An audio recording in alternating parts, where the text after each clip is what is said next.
Hey, what's going on, everybody?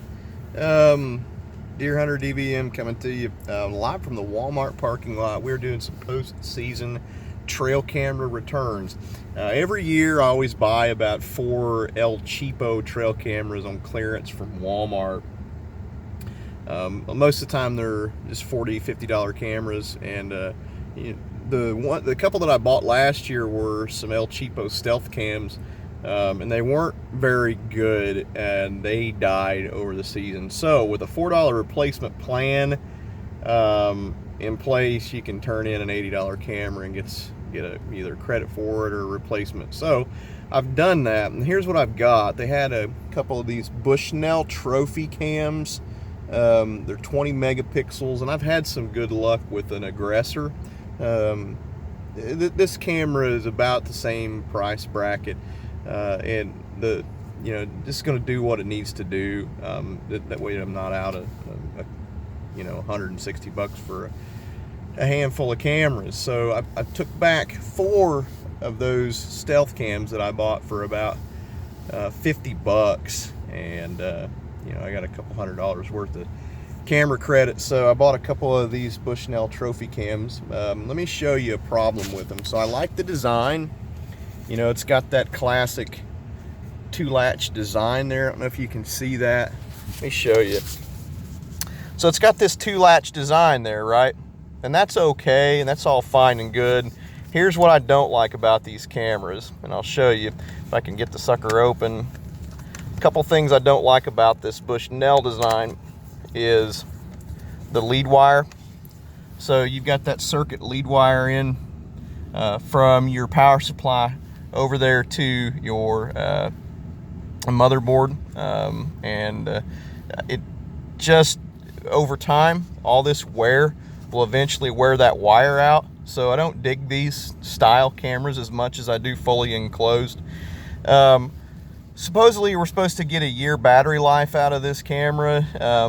I feel like we can probably do pretty well. Looks like it's got a pretty decent gasket seal around it, and kind of marries up with this rubber gasket over back on the back side here. Let me show you one thing I don't like about these 2-latch design cameras, okay? Right up here on top, if I can do it one-handed here, there is you snap it closed, and you snap this one closed, and it'll seal it, right? Okay, well, it creates pressure here and pressure here, but let me show you where it lacks. It lacks pressure up here around the top of this gasket door on the kind of the far side of the hinge. Now watch, this camera is supposed to be closed to the elements, and the gasket matches up pretty well with the door, but the pressure around that gasket is only on these 2 points right here. So if you look at the furthest place away from one of your latches, watch this play.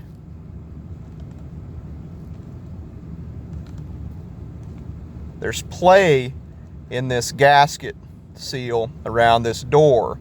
Now the downside is right inside here is where that your power supply wire was. So these cameras here are decent. Here, let's look at the other side. Flip that camera over. Spongy areas around that seal. So you got good sealage right here. See how nice and sturdy that seals up down along the door side here. But there's a couple of chinks in the armor, so to speak, there on both ends. So again, I'm not trying to run any camera down or camera design down. Just realize that not all camera designs are created equal in the trail camera world. And really, when I decided to just buy El Cheapo cameras like this, it's really just for one reason only, and that is just to get more eyes out in the woods. If everybody had an unlimited trail camera budget, we'd all be running Reconyx cameras year round to the tune of about $500 a crack. Not everybody's that way, and so these El Cheapo cameras, if I can get 2 years out of them on a replacement warranty, and get to take them back after a couple years when they crash and burn, because this camera will guarantee you it will crash and burn within 2 years, especially not having an ability to seal around that edge on that one side. So again, I'm not trying to run a certain camera manufacturer down, just really giving you tips to look at when it comes to the integrity, the design of these cameras.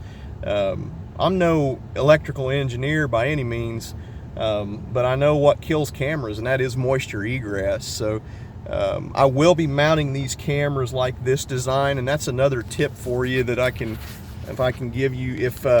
If you have a camera that's got this clamshell design where it seals with 2 latches, the best way I can tell you to get as long a life out of this camera is to pay attention to moisture egress. Seal these.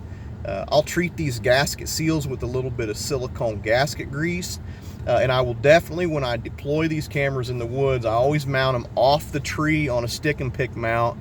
That way moisture isn't always chronically running down the back of that camera, chronically running down that the tree and getting right up in your guts of the camera, so to speak. So I feel like when you mount them off of that tree with a stick and pick, it allows air circulation behind the back of the camera and lets it stay as dry as we can, even though it's an imperfect environment out there. So anyway, thought I'd share some of those tips and tricks and thought processes. Let me know what you think. Talk at you later.